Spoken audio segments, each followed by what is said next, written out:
10 years old. Okay. Do you remember how you felt about Japan or the war in Europe prior to Pearl Harbor? Do you remember the day Pearl Harbor was attacked, or were you able to meet famous war heroes at the time? Well, I remember when Pearl Harbor happened, type of situation, I was not that much aware of Japan in terms of, I knew that they were fighting to try to take over China at that point in time in the world. But as far as their connection with Europe was concerned, I just knew that they were also, along with Germany and with Italy, why they were trying to conquer the world with those powers that be. What was your everyday life like? Did you write many letters home? Did you write to people that you knew? What did you want to say? What was the food like? Did you always have enough food? How were your other supplies and equipment? Did you send any supplies to military people that were fighting the war? Well, we had food, but we had food rationing. We also had gasoline rationing.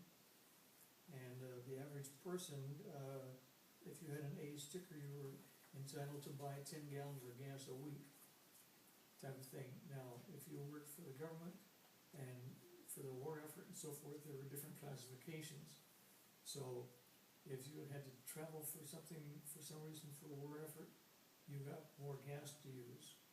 And then meat was rationed, sugar was rationed. That was during a time when most women in the household became very friendly with their butchers to be able to get, you know, the best cuts of meat and so forth, type of routine. But I don't think we ever went hungry because of not having food. It was just that it was rationed and so much of it was going toward the war effort. What did you do to pass the time? Do you remember any pranks or special jokes? Did you ever keep a journal or diary? No.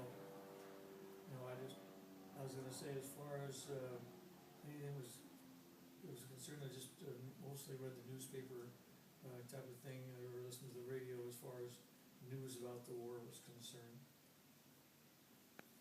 Because you're looking at prior to television. Do you remember VE Day and VJ Day when the war ended? Yes, I do. Yeah. How did you celebrate? Oh, there was just a big going on in terms of the school, that they had a big celebration type of situation. I was too young to go out and get drunk. What did the end of the war mean to you? Well, it meant going back to a little more slow-paced living type of thing. For instance, during the war, my father worked a daytime job, and then he at night went to work at a machine shop, machining some parts for the P-38 aircraft type of thing. So he and my uncle, both of them, worked two jobs. So at the end of the war, why, of course, they didn't need all the extra aircraft and all that, so Dad was able to go back to just working one job. So we got to see a lot more of him at that point in time. What was it like after the war? What were your first memories of it? Where were you living? What work did you do? Well, at that time, I was just still in school, of course, type of situation, so I wasn't doing much as far as any kind of jobs are concerned. Basically selling magazines and newspapers type of routine. That's about all I did.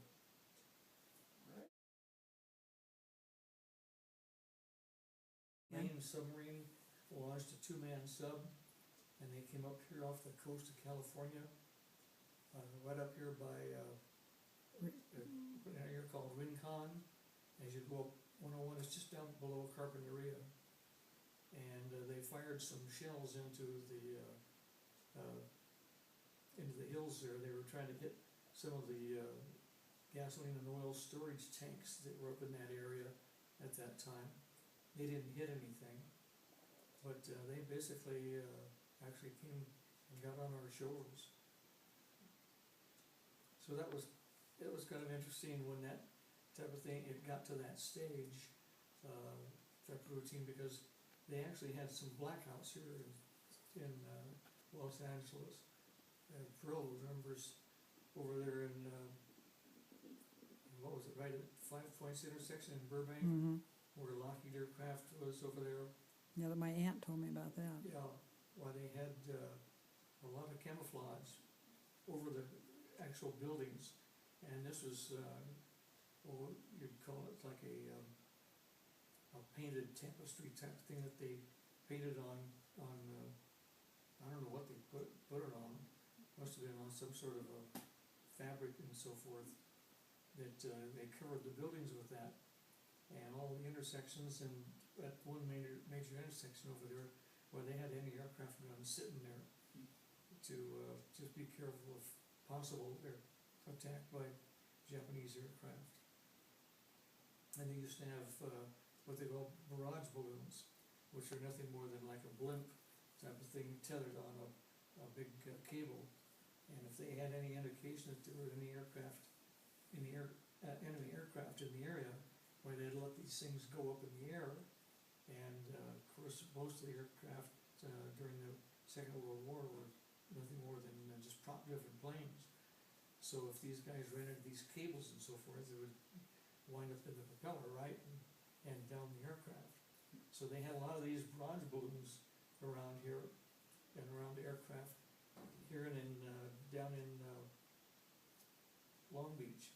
Why they had a bunch of things just like they did for Lockheed, and trying to keep the enemy from being able to see it from the air type thing. So covering the buildings with all these paintings and so forth, type of routine. And these hills right up here, the top of these hills, well, they had gun emplacements up there too, anti-aircraft guns up there. They never fired them, type of situation, but they were around. There were quite a few areas in Los Angeles here where they had that kind of stuff that you weren't able to go and see, type of routine, you know. Did you tell him about the air raids? I don't know if he's interested in that or not. The air raids? As much as you can tell me, you'd be fine. Huh?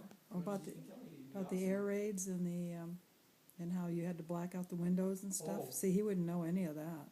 Oh, yeah, just because of possible air raids, they, all the homeowners had to have what they call blackout shades, which you could pull down over your windows and not have any light show out like that type of situation. And, in fact, Dad built some things, you'd pull the shade down, then you pull a little wooden flap over it type of thing to prevent any light from leaking out. So in case of any enemy aircraft, why, they wouldn't be able to tell what was down below them if it was all dark. And they'd turn out the street lights, they'd turn out the signal lights and everything, so everything came to a complete standstill. Oh, there were at night. you said there were what, there was street captains or Pardon? there were captains or street Oh, captains? what they did, that they organized, you know, like you have the neighborhood watch committee people out, they had that type of situation where they would assign people like 1 or 2 blocks to be an air raid captain, so to speak, and it would be up to him to, if there was any problems in the area because of the war type situation, he could report it to higher up people to let them know what was going on. And they had, like for instance, your Army Jeeps at that time, they had a special light on the front type thing. You couldn't use the regular headlights, but a little tiny light that had just a little tiny slit in it, and you might be able to see 5 or 10 feet in front of your vehicle at night, type of thing like that. And they would have to use that, you know, when they had these blackouts. And I can remember getting up on a 2-story building, and when they had one of the blackouts, and it took them quite a while, I guess, because they didn't have all these lights on computers. They had switches that they would have to throw in terms of cutting the power off and making the city dark. And I remember being there for a good 5 or 10 minutes before finally all the signal lights went out. But all the lights went out as far as the street lights were concerned. So it got pretty dark, but here you could see the red, yellow, and green lights flashing type of routine, you know, where they hadn't shut the signals off yet. And that lasted, I don't know, maybe an hour or so each time that happened. But the whole city of Los Angeles here was put in under blackouts like that. Now, did you experience these blackouts often, or they only happened occasionally? No, they only had two of them that I can recall that lasted any length of time. They had other kind of warnings, but they never blacked out the city like that after that. So there was the only two that I remember. That was kind of exciting. Of course, everybody running around, you know, and people trying to get home from work and they can't drive their cars because they can't turn the headlights on, no signals were working and all that kind of good stuff. So it was pretty mass panic when that happened, type of thing. Alright. Thank you, Grandpa. Oh, you're welcome.